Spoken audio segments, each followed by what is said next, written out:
So it's hard to believe that we're at the end of our workshops here, but really appreciate you guys being full on and participating with us.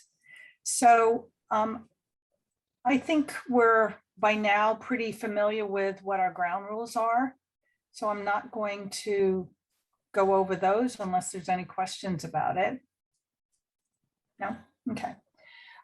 So I know you had pre-work to fill out, and I'm kind of curious how that process was for you.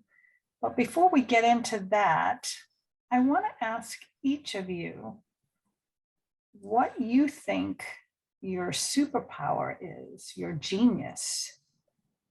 And I'm going to ask for a volunteer to start and then tag the next person and go through the tagging process. So who would like to go first? I'll go first. Thank you, Jennifer. I think my superpower probably is reading people. Not like reading their thoughts, although that would sometimes be very scary. I just reading them in general, just not so much even body language, but just understanding or being cognizant, I guess, of, situations they're in and what they're going through, and just trying to tap in where I can help, whether that's professionally or personally. And then also, layered on top of that is, reading body language and, really listening to words that people use. Because I think, like, as a manager, if you are in tune with your employee, you're more productive and they're more productive, especially when you're having conversations, particularly when you have to give constructive feedback.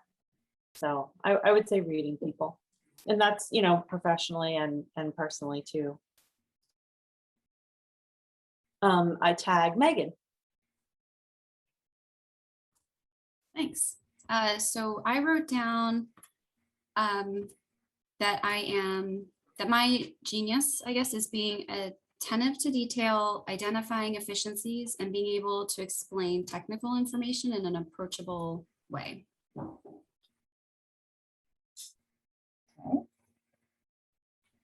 Oh, I'll tag Angela.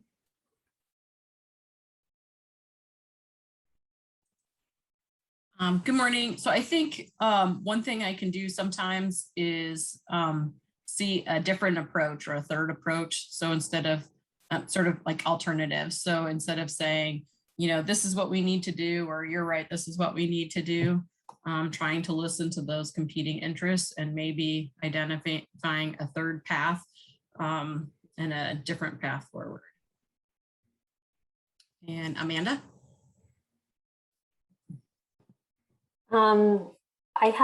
I wrote two.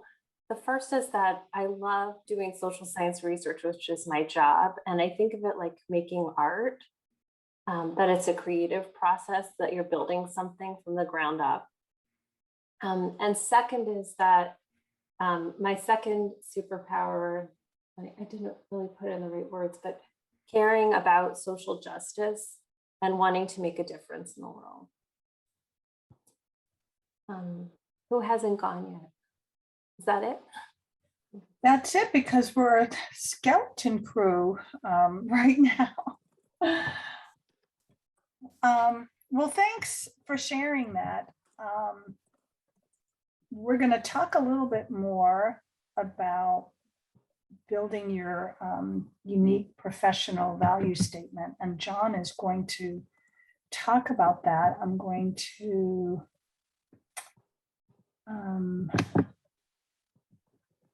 make him the host so he can share.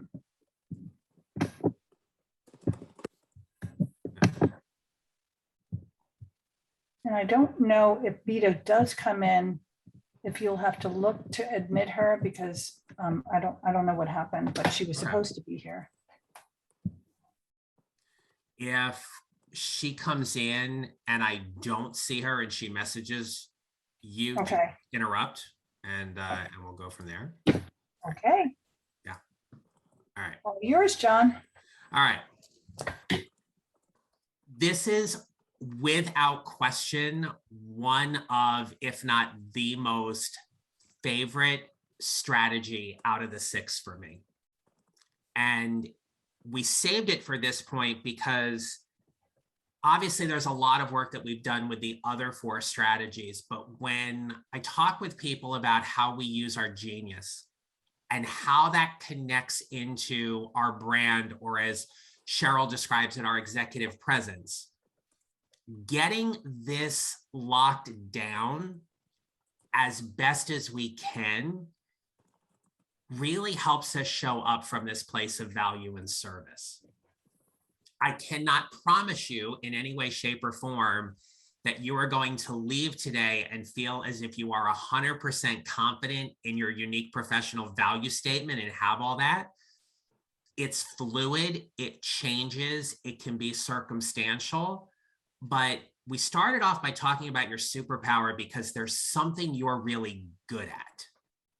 And when we think about our brand, there is that piece that people get to know you for that.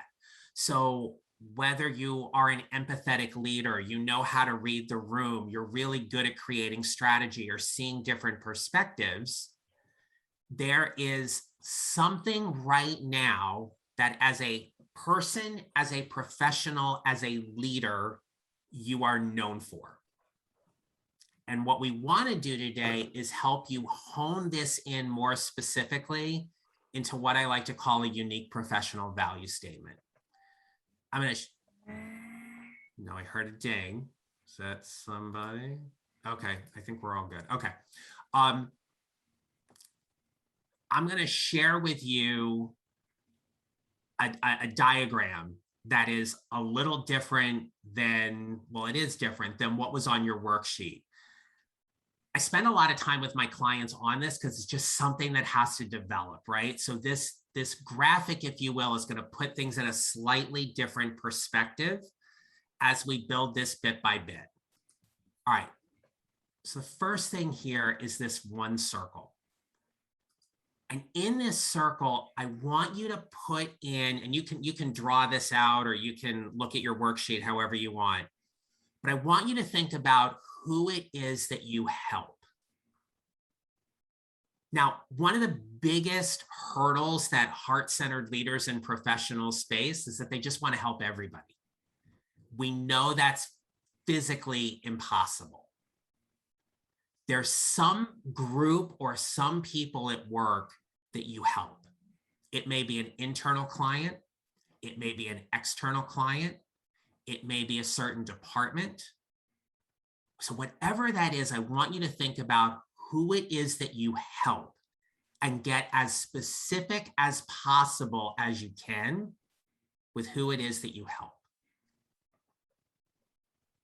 Now, to give you an example on that, somebody might say something like, I help companies increase revenue by cutting costs. So that's great. That tells me a little bit about who you help, but it's not very specific because what kind of companies do you work with, right? Maybe it's something about how you help small businesses with less than 50 employees increase revenue by cutting costs. There is something in who you help that needs to be super specific. So let me pause here and let's just do a quick survey. And Amanda, if it's okay, I'm going to start with you. Can you tell us who it is that you help in your current role? I'm mute. You're muted. I had 3 responses. Is that okay? Just, yeah, go ahead. Okay. I help the patients who benefit from the research that my institute produces. Mm-hmm. I help young scientists who participate in the trainings we provide. Mm-hmm. And I help the young scientists in my branch who I mentor. So it sounds like here that you're helping these scientists, even the younger scientists, right, get everything that they need in order to help the patients that they serve, or the people they serve in some capacity. So I teach some courses. So yes, for those people. And then for the young scientists in my branch, we have 3 very young people, like recently PhDs. I help them learn professional skills, and I help them do their work well. Okay, great. Yeah. That's good. You want to tag somebody, please? Megan. Thanks. So I listed a whole lot of people that I help. So should I just do the whole list that I identified? So give us an idea what that is. Okay, so I had my specific team, my employees. I have our overall office, then other FTA offices, including our regional offices, because we're providing technical support to them. I also help Federal Highway and Federal Railroad, environmental program and legal staff. I help our Office of the Secretary, policy staff. I help APTA, one of our industry groups, and indirectly, I'm helping public transit agencies and the public.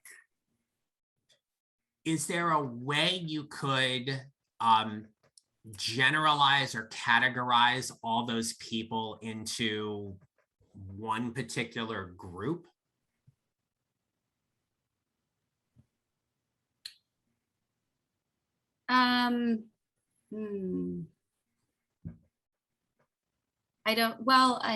There are like the internal folks and then there are the external Yep. people. So like that's one generalization. Mhm. But we're very, like, what I do is very focused on the environmental side. So, I mean, would that help make it more specific? Yes.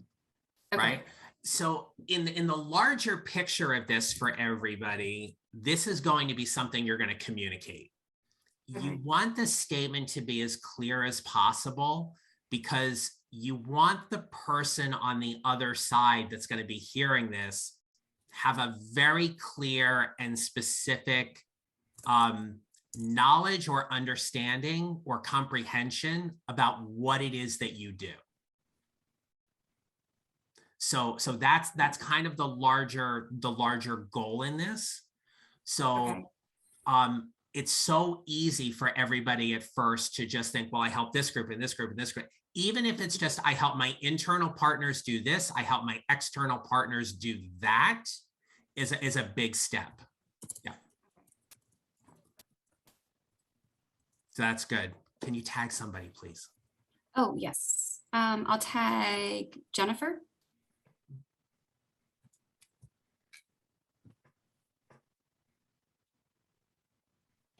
Okay, here we go. Mute button wasn't working. So I wrote down under the who do you help question, I wrote down those who work for me. But then, like, as we were talking, I got a little more specific and added something to that and wrote those who need to be more efficient and tap into their skill sets. Tell me a little more about that. So, which kind of goes into that next question of what specifically do you do? And I had originally just written improve their skills and present themselves, but I just added increased productivity and efficiency. And so, like, I have in each of my managerial roles, I can pinpoint at least one person, if not more than one person, who was not very productive and who was just kind of there. Mm-hmm. But after spending some time with them, I was able to think, okay, these are their skills. What can I put them on that will make them shine where they weren't shining before because people weren't tapping into their quality skill set, right? Something that could be of value. Give you an example. Like, there's this one lady that I worked with when I worked at CMS, and I kind of compare her, this is a closed group, so I kind of think of her as like the cat lady, like the crazy cat lady, and she wasn't really producing anything, but nobody was really giving her anything to do. And so when I took over that area, I met with everybody at first, be like, okay, who are you? What do you do? How do you fit into this big picture? And after working with her, I thought she's really valuable, but they're not using her. They're not using her skill sets. So once I got to know her and I identified her, I found tasks that she could do where she shined and became more productive. And so it kind of happened by accident, and I didn't realize I was really even doing it. I was just trying to do my job and do my job more efficiently. Mhm. But I realized, like, hey, that was pretty cool. I helped her. She helps me. We're more productive. And I have found that I kind of naturally do that in each of my managerial roles. And I can kind of, very clearly spit out a couple of names of who I've done that with. And it just kind of happened naturally. It's not like I was like, oh, I'm going to save the world and help these people. So what it get better. sounds like is that your direct impact is directly with the people on your team that you work with day in and day out. That's primarily who you help. Yep. Got it. Okay. And, and if you wanted to just clarify, it might be, I help people in this particular office, in this particular department, right? So it just gives it a little bit of that more specificity and some really good stuff for the next circle we're going to get to. So good stuff. Excuse me 1 second, Yeah. John. Vita is trying to get in, and I think we can't let her in the midst of sharing. Okay, screen let me sharing. stop then. I am not seeing her in my, oh, wait a minute. Let's refresh this. Here we go. Okay, she's coming in. And can you, who else didn't go? Angela. Go ahead. Angela, thank you. Hello. Good morning, There you go. Vita. Sorry for my late arrival. So sorry. It's okay. I Glad was you're in here. we have a review coming up today, tomorrow, and day after. So it was something which I had to take care of. No worries. Glad you're We're here. glad you're here. Go ahead, Angela. So this may be too much of a laundry list, but let me see if I can focus. So I think like some of my other colleagues, I help my immediate reports to grow professionally and to help them understand leadership priorities, perspective, and to understand, we're here in these roles for a while, but there's people will move on to other roles. So let's do a great job while we're here, but I want to work with people to grow professionally. I help large and small transit agencies develop safety processes, and I create connections for my staff to other parts of the agency. And then I help, as Megan said, FTA leadership communicate safety programs. Vita, I'm going to give you a chance just to breathe a little bit and get caught up in this. I'm not going to call on you for this part. We're just talking about, in terms of our genius, identifying more specifically who you help. All right. And for all of you, what I want you to do right now is I want you to pick one specific group of people that you help. So it could be your team, it could be your internal clients, your external clients, whatever that is. For the purpose of the exercise moving forward, I want you to just pick that one particular group that you want to focus on. And I would encourage you to pick the group that predominantly takes the most amount of your time. Right? So where you often think about, like, what's the largest group that's jockeying for your most time or attention, that's the group that you're going to focus on as we move forward. Okay. Now there's a second part to this. Former math teacher, I like Venn diagrams, right? So the second part is, what do you help people do specifically? Now, some of you in your explanation started communicating that a little bit, right? But there's a piece here when we think about our unique professional value that I want you to think about as being the go-to. The go-to is that person who you work with day in and day out, that when you need information on something or a problem needs to be solved, they're the person you're going to go to. They're the ones that are going to be able to give you the answer, fix the problem, and do it super fast. And it's going to save you a lot of time as well. Well, while you have a list of go-to people in your network, I want to acknowledge that there are people within your network who you are the go-to for them. This is where your genius comes into play. So it's the thing that you do very specifically to the group of people that you help day in and day out that makes you the go-to or makes you what you're known for. So in the previous example, we talked about I help companies increase revenue and cut costs. And now we might look at something like I help companies increase revenue and cut costs by examining current internal processes and data to determine more efficiency to save your company money. We might even go a step further and say, I help companies with 50 employees or less, and then the rest of it. The more specific we can get, the better job we do at controlling the narrative or communicating our brand or sharing our value. I share this with Cheryl a lot, but like when I'm networking or connecting with people, I never tell people I'm a coach. Because when I do, it conjures up an image or a past experience about what a coach is.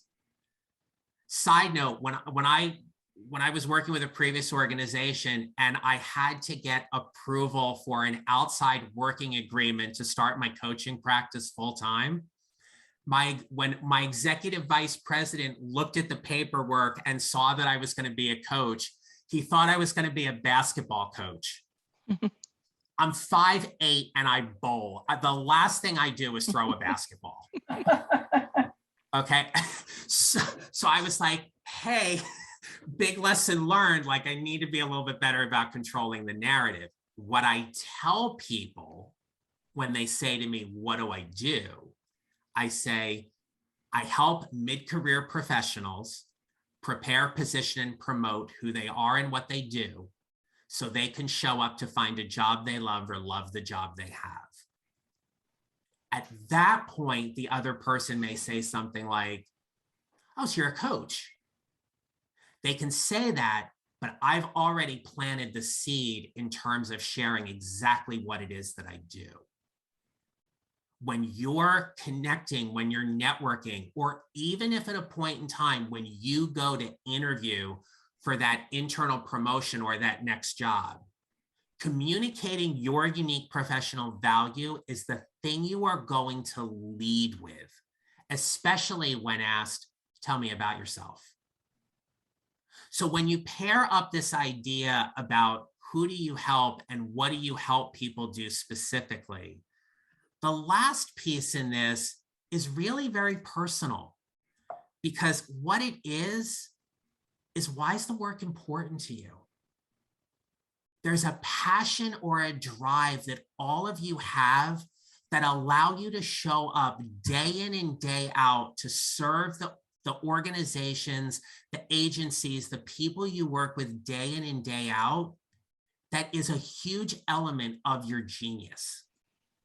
And when we start pulling all of this together, I'm going to juggle, right? We start pulling all of this together. When we answer that last question about why is the work important to you, we let them into your story. Your story is powerful.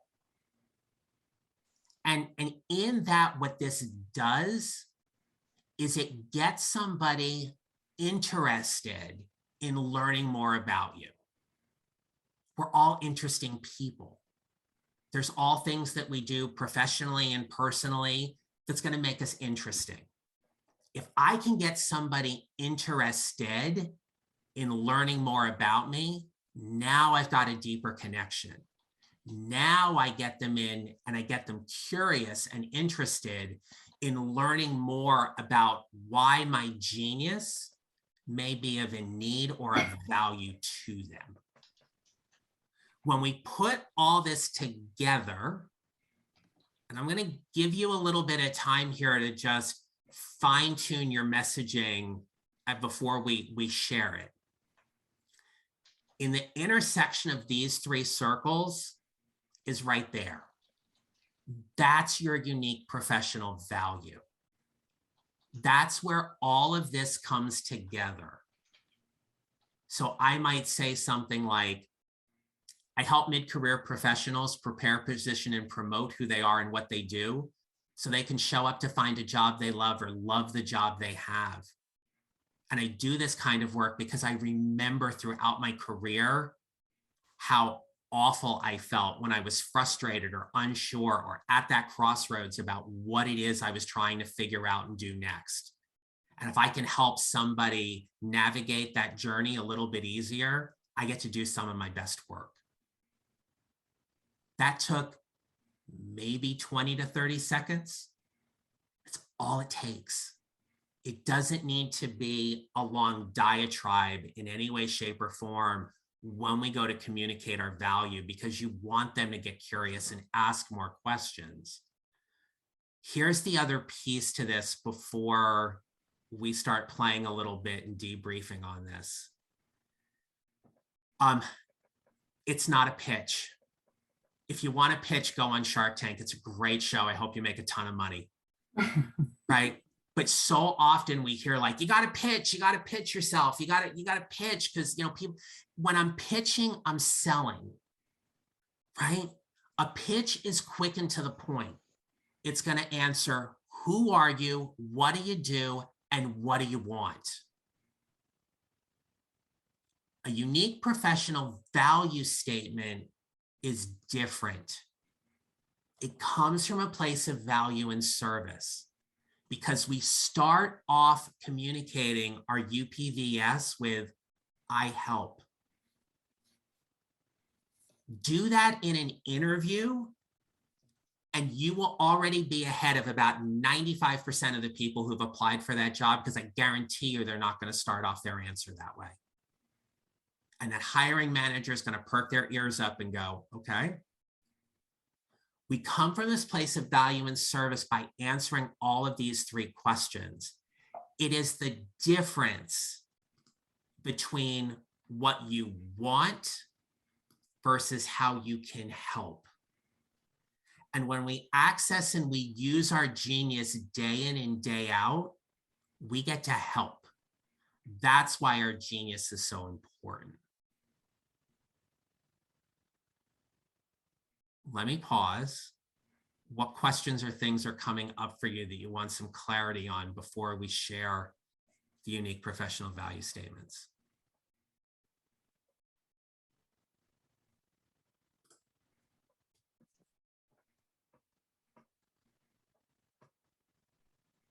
Is that silent shock or, It's think or is it time. deep reflection? Just no questions.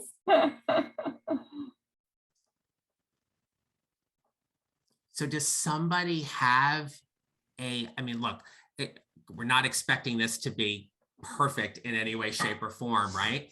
But does somebody have a unique professional value statement that they want to share with the group, just so as a group, we can process and give some feedback around it or some reaction to it? I wrote a draft while we were talking. Yeah, good. Okay, so I'll share it, but I have to say first, translational science is like in the value statement. I work at the National Center for Advancing Translational Science. Okay. Okay. Yeah. So it means techniques to accelerate and improve research to get more treatments to more people more quickly. That's okay. I conduct top quality social science research that advances translational science education and training and efforts to use translational science to eliminate health disparities.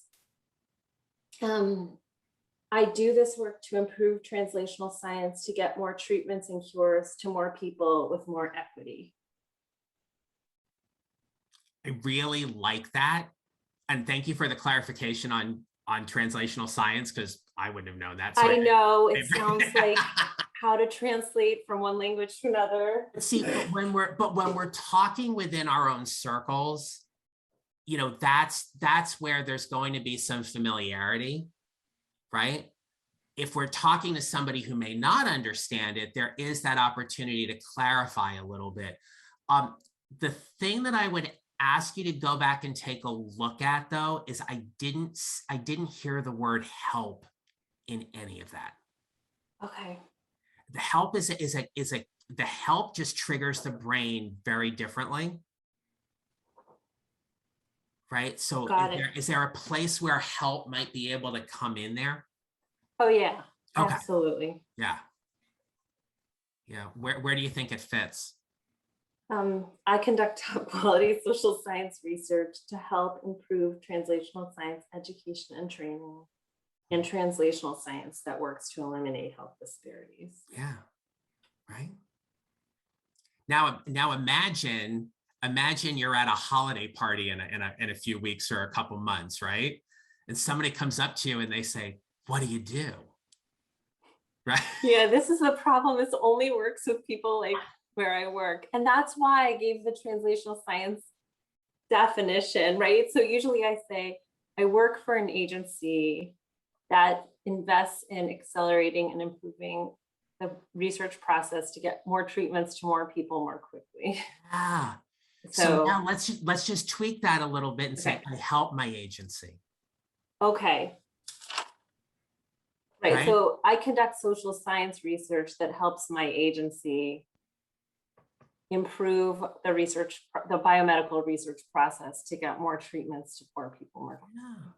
Yeah. And I do this because I care about improving access to care and equity in access. Yeah. Okay. So broader. Okay. Yeah. Yeah.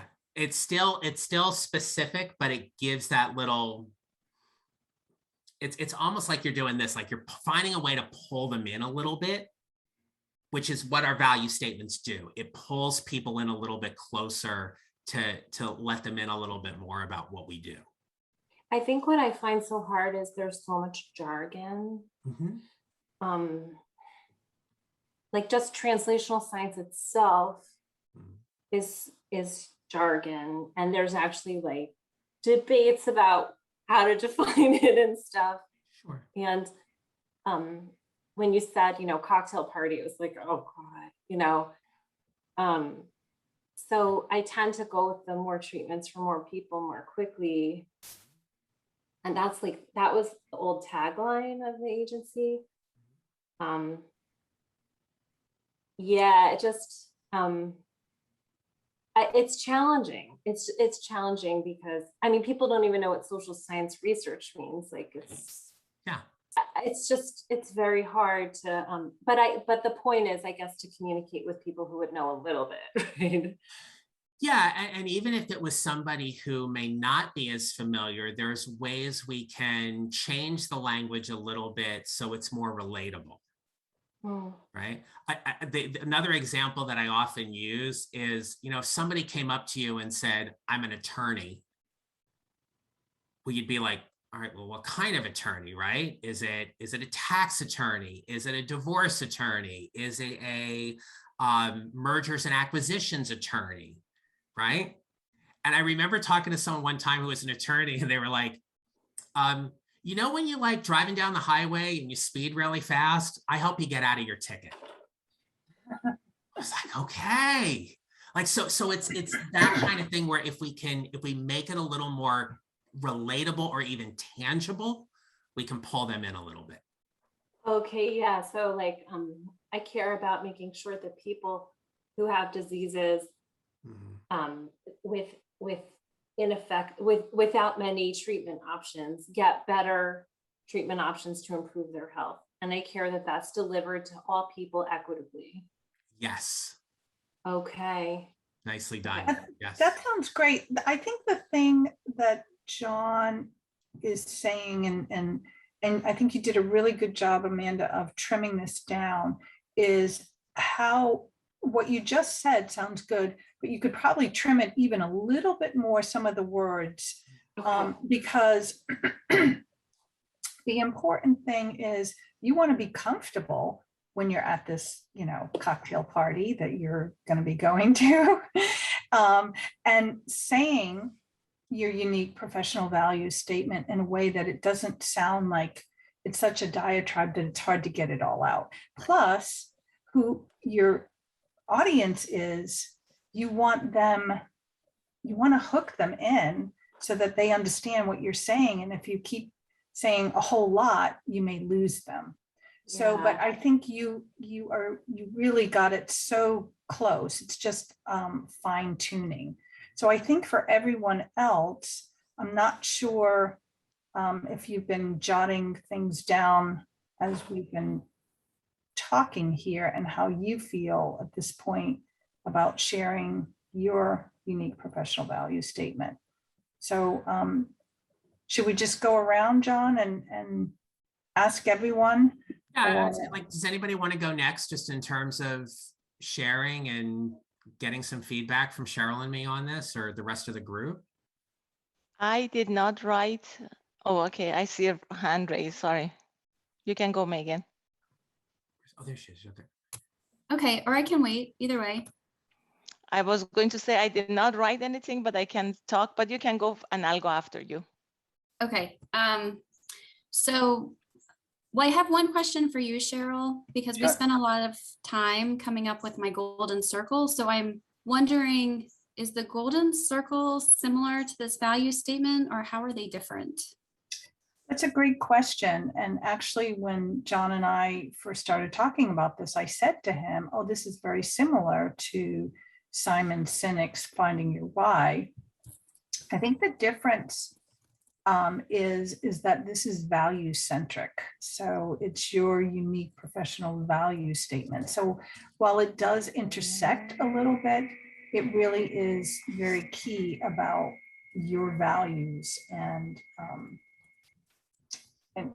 putting that in. So does that make sense? Yes, okay. Okay, so far I've focused on the what do you help people do specifically, and I also, Amanda, struggle with jargon in my field. So I can totally relate, but I wrote, I help my team provide excellent customer service while considering past precedent and requirements and maximize their unique skill sets. Sounds good. You're saying that's as far as you got and you didn't get to the unique professional value statement yet? Right. That's So, like, around who you okay, help. So why is it important to you? And Okay. can you weave that in there? Hotspot it from my phone. Okay. Okay. Well, I'll go back and work on that part some more, and Beta can go. Okay. Can I just interject really quickly? This is where, like, Yep. So Verizon's at my house Oh, boy. and they want to disconnect my internet for 10 minutes. And so we are like begging and pleading for them to wait until 10:30. I may need to hop off and just hotspot this through my phone. We've had issues with our cable of all day, Cheryl, right? So I'm running up and down the stairs being like, hold the Verizon guy off till 10:30, please. So I apologize. If I get disconnected, I'll be right back. Okay, deep breaths in, John, through your nose, out there. Thank you. Okay, sorry about that, everybody. Beta, go ahead. Okay, so I have nothing written. So, but I work in scientific review office, and I have been lucky or fortunate to be able to work with a ton of absolutely genius scientists who are applicants one day and reviewers the other day for us. So what I care and what I do is I help my staff, the people who work with me, to recruit. I care about the scientific review so much, and what the panels that I set up and my people set up, and we try and strive to recruit the best of the best when we set up our reviews. And this has been the most important, one of the most important parts of my work. I truly am proud of, and I spend a lot of time recruiting and convincing people. I think I came late to the meeting, sorry. So I heard somebody, what are you good at? And one of my qualities are I somehow know how to convince people. Nobody can say no to me. And I don't know how I do it, but this is just one of my qualities, maybe in a good way or a bad way, but I use it to my advantage of recruiting and having the best panels, and I'm proud of, and I get the work done. Again, I heard something earlier that I have I'm the go-to person in my office. A lot of, even my boss comes to me when he knows that something needs to be done. I'm the person who he asks, because I can never say no to him, or I am so conscientious in setting in my work is the most important thing and my priority. And I have tried to instigate the same thing to my people, and we have a very, very good collaboration together, and I'm very proud of it. That's all I want to say. I know it's not what you wanted, but this is in my words without writing it. Well, thank you. That sort of catches us up with some of the questions we had asked earlier about what your genius is. So thank you for that.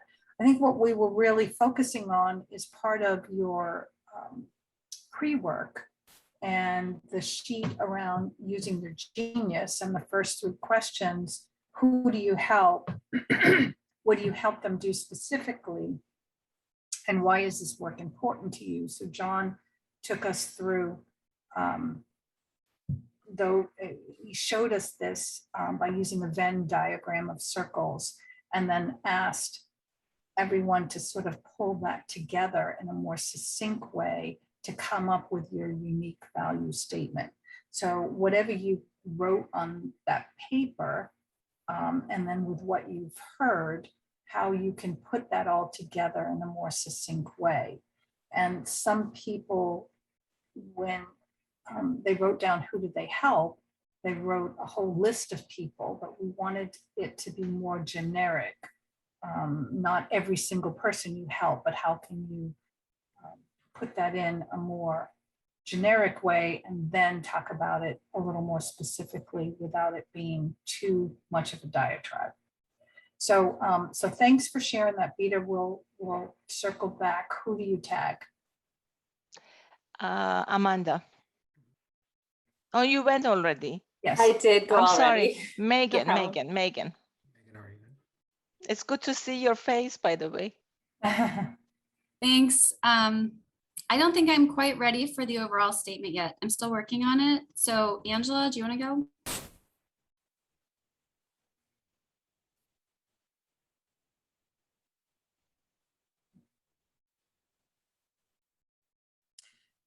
Yeah, so of course, I think I have work too. But I guess I would need to focus on, I help lead, I don't know, people on my team develop national programs,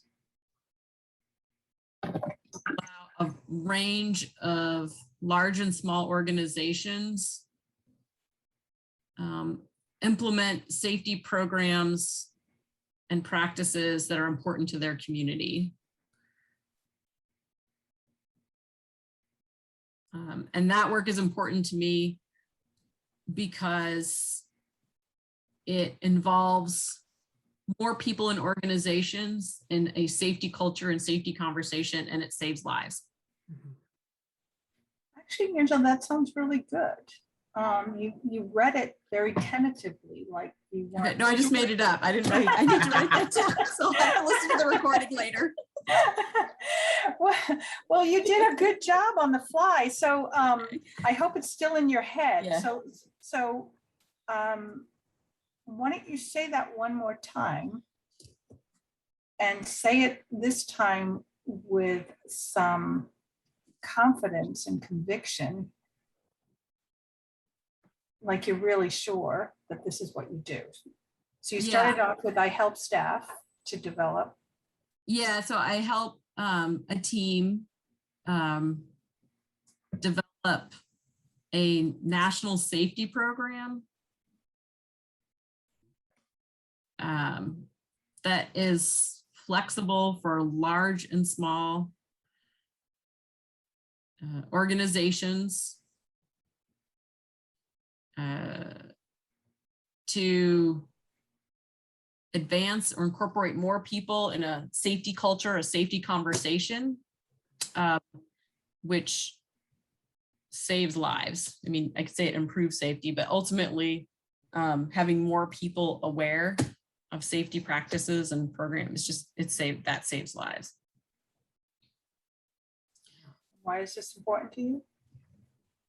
It's important to me because, well, I mean, because it saves lives, but I think it also helps safety professionals who have limited resources and bandwidth to make a meaningful impact with their leadership team. So for example, it's always safer not to move anything or build anything, right? But at the end of the day, companies exist, transportation providers exist to move buses and trains, to move things in a warehouse or whatever. And so operations is always foremost in everyone's mind, efficiency, costs. But safety are those practices that help you get everything done. So it's kind of invisible, but it's tangible in what an organization does. Okay, so thanks for the background of that. It sounds like you're really, really, really close to having this. And I think if you use that first part and then add it to why is it important to you succinctly, I think you'll have it.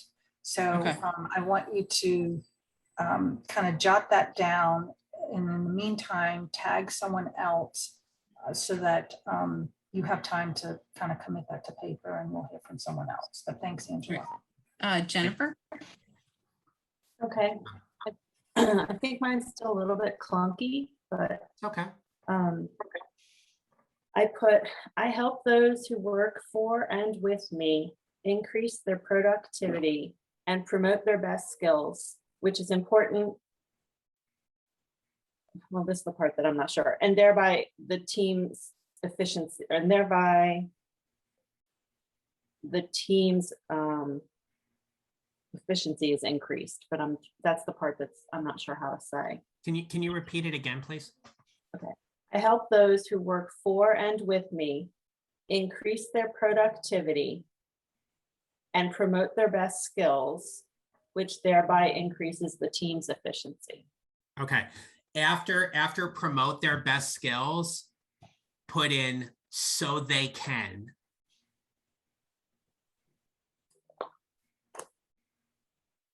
That'll give you the transition into that. It'll smooth it out a little bit.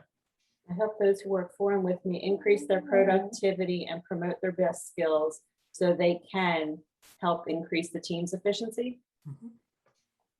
John, Okay. how important do you think or not it is to include something about the kind of organization? She didn't say anything about where this is happening. She just said she's helping people. So how important do you think it is for everyone's benefit to say something about the organization. And I don't necessarily mean the name, but, you know, is it public? Is it, I don't think it's that important, actually. It's something that would come out as the conversation progresses. But okay, for an opener, it's actually very relatable. I mean, something people are going to be able to relate to, and it might lead to a question of where do you do this or where do you work, and then the conversation can progress in that way. But I don't think it necessarily detracts or adds anything by including it initially. okay, good. So what if I put, like, at the end, I could just add, so I help those who work for and with me increase their productivity and promote their best skills so they can help increase the team's efficiency and thereby agency's operations. Yeah, that's fine. Sure. Yeah. Okay. Nice. I don't think there's anybody left to tag. I think we all went. Hold on one second though, Jennifer, maybe I missed it, but Why is it important to you? why is it important to you? I didn't catch that. Well, my answer to that was because it increases the team's efficiency, right? I mean, it's Okay, important. So I kind of wove it in there. got it. I mean, ultimately, I do my job better if the people who are working for me are being more efficient and productive. So it helps me do my job better too. But I didn't want it, I thought that sounded kind of self-centered. No, that's actually okay, right? Because in that, like, where, and we can always do this, where we weave it into that, it ties in, I'm sure, a lot of the work you've done with Cheryl around your own values, as to why that's important, right? We don't always have to call it out and say, here's why it's important to me. There's no right or wrong in that, right? It's just, in terms of my value, here's the benefit, or here's why it's important to me. And that's okay in that respect. Yeah. I think when you look at this formula that you've come up with, John, one of the things that comes to mind for me, if I put myself back in the days of when I was an executive and interviewing people, it meant something to me to hear when someone talked about what they were doing, when they expressed it in a way around why what they're doing was important, showed passion, and it showed a sense of pride. And you really got to see something about the person when they articulated that. So when you own it and say, and this is important to me because, generally when somebody would say that, I'd see them light up because this was really important to them. So for me, when I hear that, that's why I think it's important to own it and say, you know, it's important because blah, blah. Yeah, and especially in the context of what you described in an interview, especially when you're asked that tell me about yourself question kind of thing at the start, that certainly makes a lot of sense, because it allows the hiring manager or the interviewer to get to know you at a deeper level. The last thing we want to do in that situation is go, well, I got my degree from such and such university and I worked here and I worked there. Nobody wants to hear that, right? That's why, to your point, when we own it and the connection we get to make, it makes it more personal.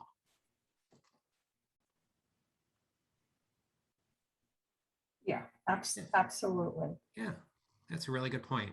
Yeah. Mhm. All right, so I think we're at a good place. Was there anyone else who finished that wanted to just read off what they have? If not, we'll move on. Megan? This is Megan. I think I finished mine, at least for Okay. some feedback. So I help my team maximize their unique skill sets and provide excellent customer service while considering past precedent and requirements for our national environmental program, because ultimately our work helps avoid, minimize, or mitigate impacts to the natural and social environment. So that last part was the value statement. Mhm. Mhm. Sounds good, but why is it important to you?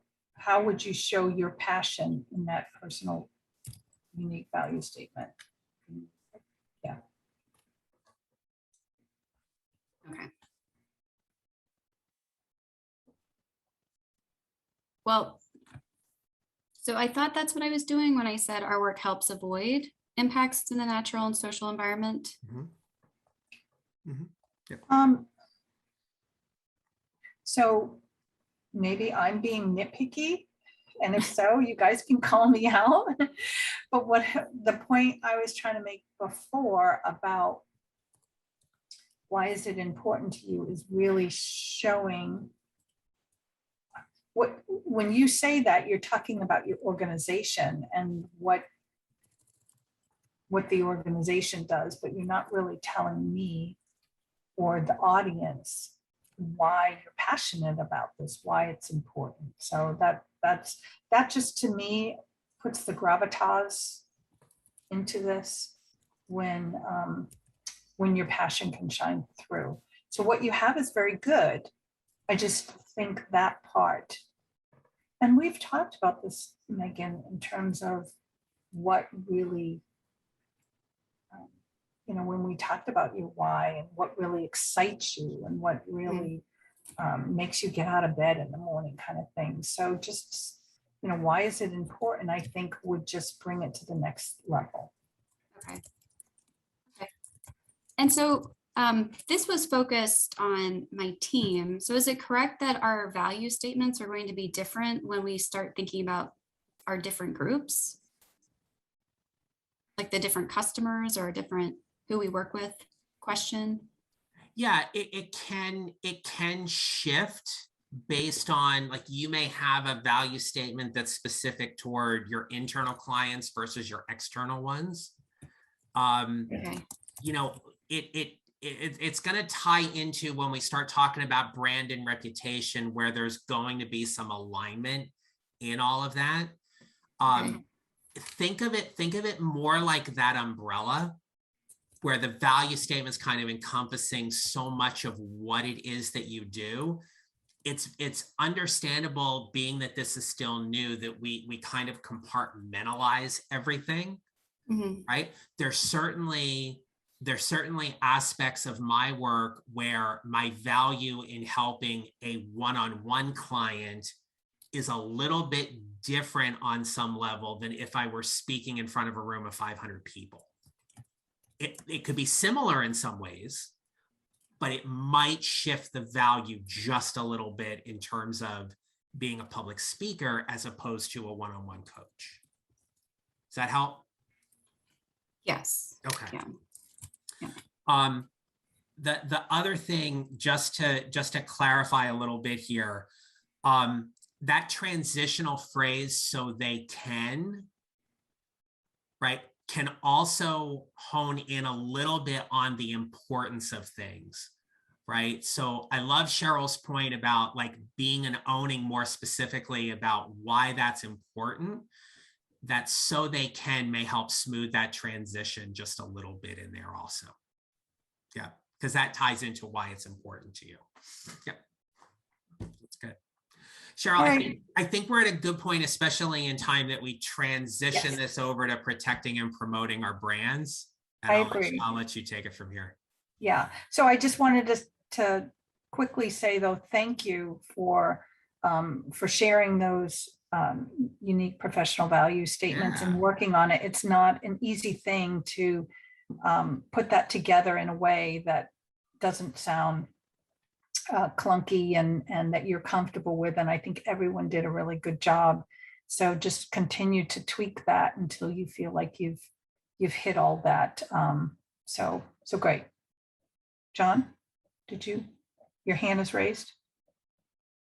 Oh, you're on mute. That's just clapping. That's just, celebrating everybody. That's all. Okay, I thought it was a hand raise. Okay.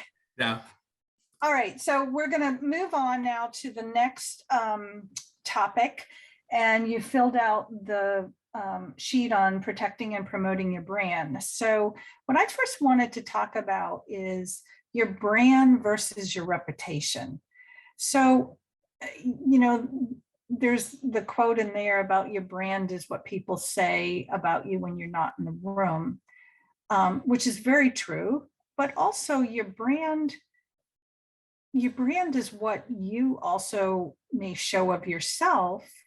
And so let's think about when you've applied for a job. So far, if someone doesn't even know you, your brand is what they see on paper and maybe what people may have said about you up until you come into that room. So there's some interpretations about you based on that information. Your reputation is how you take that brand and show up with it. So, they both really have to work together nicely, but the reputation is what is going to solidify what that brand is. So walking the walk, talking the talk kind of thing. So you filled out this worksheet and there was a series of questions that we asked you about it. What we'd like to do is ask you 2 questions to share with us. One is, what is your brand? And the second is, what kind of messaging do you need to create around your brand? So referring back to your pre-work, I'd like each of you to just read us what you put there. And I am going to select someone to start, and then you can just tag each other. So I would like to start with Angela. And I put the questions in the chat for everybody, so you have it there. So I'm not sure if I'm hitting this right, but I guess I would describe myself as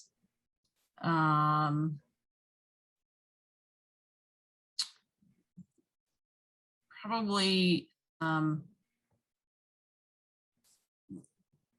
sort of like the fact-based librarian or historian of the office, understanding where we've been, who's maybe energetically engaging the people in our office on the next priorities of the administration. I'm trying to think of how someone would think of me. But then, of course, I'm multifaceted. I've got my work-life balance. I've got little kids. So I think people who work with me understand they factor into my priorities, how I show up, and maybe how available I am.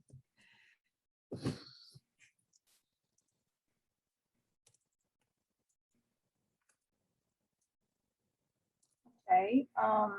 And what is the messaging you need to create around your brand?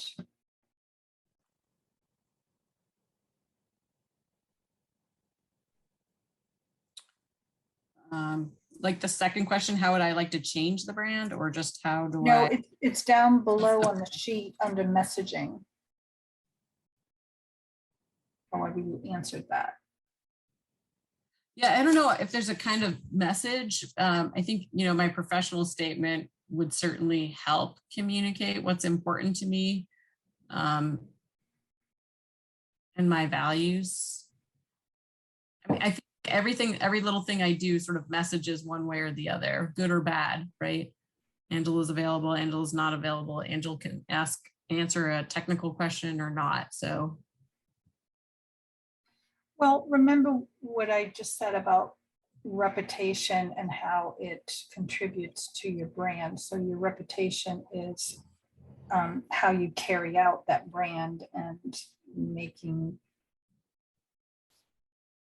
people see you as reliable in terms of, if you are I love what you started off saying, the fact-based librarian, the keeper of historical information and records.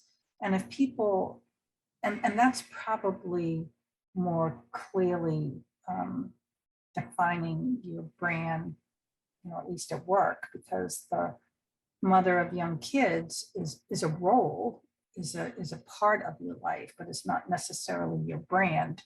So if you look at the fact-based librarian, keeper of historical knowledge, then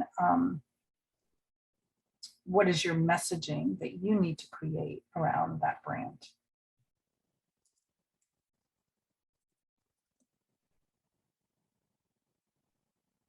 I'm sorry, I guess I don't understand if it's a statement.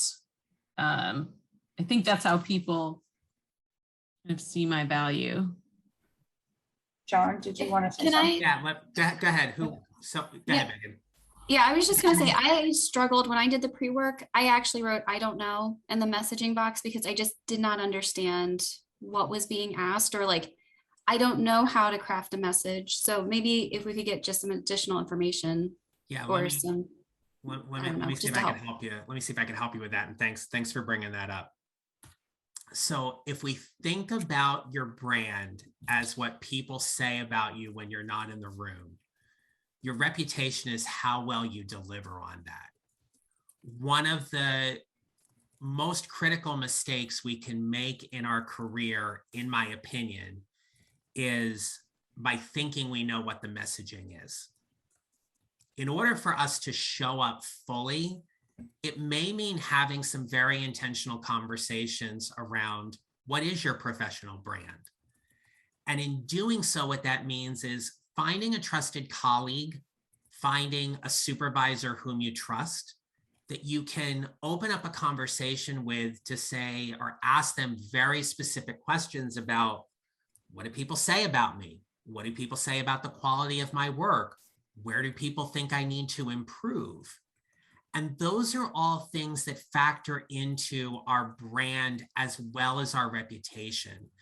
Think of the leader who believes that they are extremely transparent and have an open door policy that anybody on their team can come and talk to them whenever they want, when in reality, they can never get on that leader's calendar because they're always in meetings, or their door's always closed because they're putting out some kind of fire. So for them to be approachable doesn't align with what they believe their brand to be. And so these are the kind of things where when we think about our professional growth and development, we need to do some legwork around, is the messaging that's out there completely aligned to the brand that I believe I am putting out there day in and day out? It may be. In a great scenario, it absolutely is. But there may also be times where you need to do a little damage control, or you need to figure a few things out. The same EVP who thought I was a basketball coach also thought I was too soft. And when I heard that, that shocked me, because as a heart-centered leader and someone who always puts people first, I didn't really know what was meant by John's too soft. What I came to find out was he thought I was too nice. I didn't have conversations that needed to be had. I took too long to make decisions. And I remember talking with a director about this, and I was like, not that it's a badge of honor, but does he know that I've terminated 3 people this quarter due to performance? And they went, oh, I don't think he does. And I'm like, look, I don't want that to be my badge of honor, but there's a way to handle performance issues and do it humanely and respectfully without being a jerk in the process. What I learned in all of that was that my brand was misaligned with the people who had decision-making authority. Now, the brand on my team was in total alignment, but not to the powers that be, quote unquote. That's where the messaging may need some work. What's coming up for you around that and hearing all that.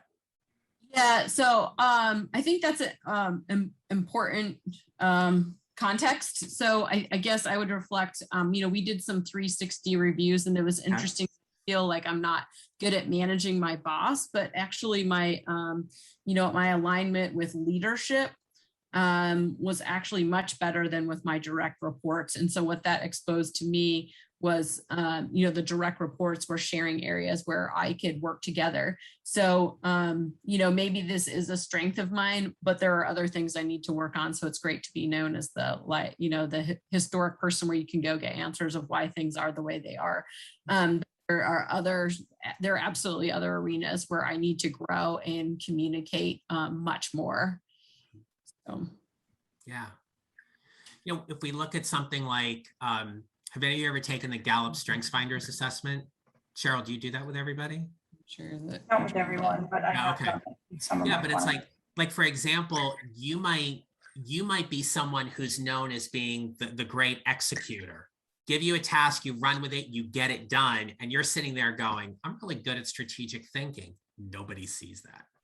Right. And then you're like, oh, okay, I got to do some work around that. That's the kind of thing where the messaging can come into play. Yeah. Okay. Thanks. Yeah. Thanks. Who do you tag, Angela? Thank you. Beta. Okay, so the first was, how would you describe your brand? I don't know if I did this right, but I just had one word, excellence. I don't know if that can fit into it or not. And the next question was, how would you like to change? Well, for right now, we just wanted you to answer 2 questions in the interest of time. How would you describe your brand, and what kind of messaging you need to create around your brand? So that question is toward the bottom of the page. It's the next to the last question. So excellence is, how would I describe my brand? And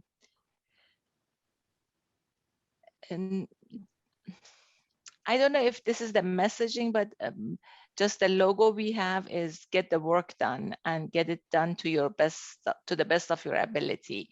And that's all I could. I mean, I had difficulty as well, like Megan, but this is how I came up with. I don't know if this is what you wanted from me or us, or is this the right answer? Well, when you talk about excellence for your brand, can you say a little bit more around, just a little bit more around why Okay. you chose that? Excellence is not, it's the quality of the work that we do and the way we execute it is very important. And I expect nothing, from myself, nothing but the best. And I want the same is for the people who work with me. I just don't want people to do their work just because to fill in the blanks. You have to take this very seriously, because it's people's lives that people's lives and future is what we are doing. What we do at NIH, or what my office does, is decide who gets funded, who doesn't get funded, and you ultimately change people's life. And I take it truly very seriously, and I don't want to just do the work, and it's not just a job that I do, it's more of a really big responsibility on my shoulder, and I want everybody to understand that and take it as seriously and work the best they can. That's what I mean. Okay, well, thanks for that description. And I think the messaging piece is when you describe all of that about your brand and why excellence is the word, and what's the truth behind that word. If people were to look at you, the messaging behind that for you, would that resonate? So that's kind of what we're talking about with that. All right, well, thank you for sharing. Who do you tag, Vita? Megan. Okay. So thank you for the additional context on messaging. That helped a lot. So for my brand, I had written, I am a knowledgeable, innovative environmental professional who cares about quality, integrity, and customer service. And then for my messaging, I was able to pull together that I need to make it more clear that I am innovative instead of being reactive or too conservative, because for context, environmental folks like myself tend to be seen as the wet blanket in the room. Like obstructionists when it comes to moving projects forward when we're raising some red flags. It's John? interesting. Can I interject real quick? Yeah. It's interesting to say wet blanket. Right? Like Yeah. tell me a little more what you mean by that. I just want to make sure we're on the same page. Oh, well, so you have to, I mean, just to, yeah, some more background. Yeah. Before you can build a project, you have to go, if you're using federal money, you have to go through the environmental review process. Mhm. And there's, for many years, there's been a big push, let's get these projects studied and planned as quickly as possible so we can construct them as quickly as possible. And so it's usually the environmental folks. We have a lot of requirements that you have to address before we can say, yes, you can proceed to engineering and ultimately construction. So we tend to be the ones who are like, oh, but wait, like, did you consider the historic impacts? Because there's some land that's never been disturbed. So we might have some archaeology considerations, or there's this old building, or, there's an apartment building nearby. So we have these noise and vibration concerns for the residents there. So yeah, so we we don't mean to be a problem, but we have to flag the issues so that we can comply with all these laws and then move the process. But we do try and frame it as come to us as early as possible so we can identify all these things up front and move through them more quickly instead of, identifying them later in the process. Yeah. In the essence of time, I'm going to send you something in the chat, but thank you for that. Okay. Okay. Want to tag somebody? Oh yeah, Amanda? So I was impressed that you had this statement and I don't have that. I had sort of observations, and I think what this exercise helped me, I'm looking at my notes on the other screen. What it helped me see is there's the brand I want to have, and then there's the brand that I think I may have. I mean, I know that to be true. And John, what you said about like thinking about how different types of people in different roles see you differently, for sure that's the case with me. So it was pretty, when I look at the list of things, I thought about different audiences. And so I think, okay, so what I have is, scientific rigor, that's sort of across the board. Everybody sees my scientific skills, which is who I work with, which is frankly really nice. That's not always the case, depending on who you work with. And being a great executor, seeing things through from conception through the process to finished product. An expert in my field, that's not contested either. A senior scientist who's not in management formally, but nonetheless does a lot of team management and mentoring and teaching. I guess none of that is contested actually, but the piece on how I wanted to change my brand was incredibly helpful because it's why I wanted to do coaching. It's what I'm getting in coaching. It's where I'm moving. And so I would say, wanting to have opportunities to provide my vision and be recognized for that. So I actually think I am providing my vision, but I'm not being recognized. I'm doing a lot to sort of direct the activities of my branch to guide them, but I'm not the branch chief, so I'm not getting any recognition. I don't think people above my boss, the branch chief, know that I do that. So Amanda, thank you for adding that. And I think this is where the messaging would be so helpful. So looking around, as you called it, sort of the aspirational brand, but then you sort of said, well, I think I really am doing that.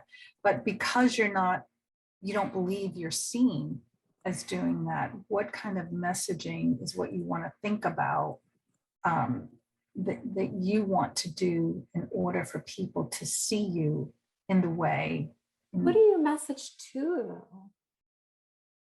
I'm sorry? Who's the audience for that messaging? Like, when would I have an opportunity to? Well, the audience is, I mean, for you, some of the people you work for, I mean, your boss's boss, you're involved in some teams. And so whoever it is you want to see you in this way is how you want to message that. So, John, did you want to add anything to that? Yeah, it's really an opportunity. Anybody who needs to hear your brand or your message, that's who needs to hear it.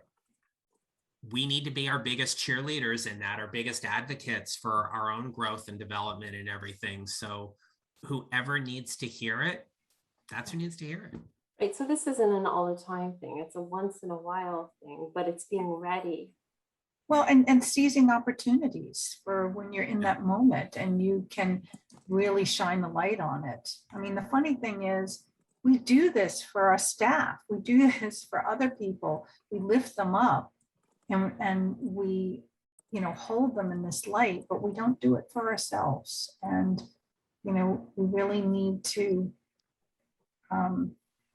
promote and protect that brand. And so if people aren't seeing it, what are opportunities that are out there to shine the light on it? So thanks, Amanda. Thank you. In the interest of time, I'm going to go straight to Jennifer because we're trying to be respectful of time here. Okay, I'll go quick. I was listening to Megan and Beta and Angela, I was feeling a little bit like, oh yeah, no, I totally didn't do this right. But then I literally did a 180 listening to Amanda. Like, I feel exactly the same way as Amanda, like everything that she just said. Because I was thinking, is this an all-time thing? Is this a once in a while thing? I want to create, and this is sort of what Cheryl and I were talking about in our most recent session. It's about, I need the opportunities. And so having this messaging ready and even having the professional value statement ready for that elevator speech, that 10 seconds I may get passing is a good thing. And that's what I need to have done. For my brand, how would you describe your brand? I put efficient and knowledgable, and we'll get it done through collaboration. We'll get it done without drama, but I think I changed that to through collaboration. Sounds okay. And then for messaging, I don't know. That's the part that I haven't done all these years, which is why I think I'm not where I would be best. So I need to create this message that basically says, yep, she should be the next level up because she's got the skills and she can make the change. We're not using her at her best. We're not using her potential, or we're not using her skill sets to the best. I don't know how else to say that, but that's sort of where I am right now. Thank you so much for sharing that, Jennifer. I think one thing Amanda said, and I do want everyone to really think about this, when you recorded what your brand is, it may be in some ways how you believe people see you, but I want you to really think about how you want to be seen and what you want to be known as for your brand, because it may not be the same. And so in terms of creating messaging around it, what do you want that to really look like? So they may not be the same thing.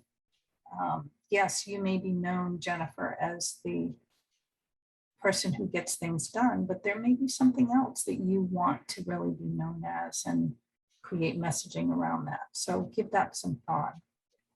So thanks everybody for hanging in there with us through these 3 sessions, doing a whole lot of pre-work and thinking about things that you probably don't normally think about. You did an excellent job. I'd like to ask each of you for a one-word descriptor of what you really learned from these 3 workshops that you will take back with you or that has had some impact. So just quickly, and respecting time. Jennifer, let's start with you and just tag forward. The first word that comes to my mind is hope, H-O-P-E, hope. Thank you. I feel like there's hope for me. No, but I say that not in a depressing way. But just that, okay, so now I have some work to do, but it's given me hope that, yeah, I can do this work and get where I need to be. Beta, I'll tag you. Thank you. For me, it is to show up, how important it is how you show up. And it's changed completely my, the way I look at it and how people look at you. So this has been an eye-opening to me. And I wish it was not 3 sessions, 6 sessions or more sessions. Anyway, my feedback. Amanda, you're next. Yeah. The first phrase that came to mind for me was that this confirms the value of investing in myself. Like if I want to contribute my most, my best, and in my career, that it's important to invest in me and understanding what I bring as a leader. And so, you know, so often, like, public servants are all about service. You don't think about yourself. And so this is really wonderful to be sort of given the seal of approval to think about yourself and know that it's going to support both your career and the quality of the work you do. Angela.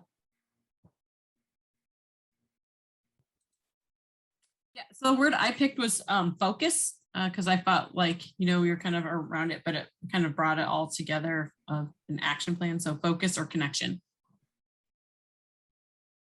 Megan? My biggest takeaway is to spend time looking inward. I really appreciated the prompts we had and the pre-work, because it let me really focus on what we were going to be talking about, and just having those questions to ask myself were really helpful. So hopefully I can keep that up. And I agree with Beta. I wish this was just a little bit longer, like 4 or 5 sessions. Thank you so much, everyone. I did include a feedback form with the last of the pre-work.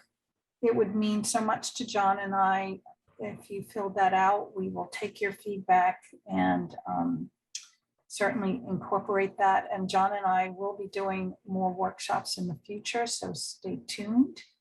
John, would you like to say a couple things? Just thank you to everybody. Thank you for showing up and playing full out and making this experience what it's been. It's been a pleasure for Cheryl and me to work together and partner with everybody on this. And, you know, wish you continued success and keep up the great work. We need more people like you out there doing this stuff. Absolutely. Thank you both for your expertise. Thank you. Bye-bye. Okay. Thank you so much. Bye, everybody. Bye. Take care. Thanks. Take care. Bye-bye.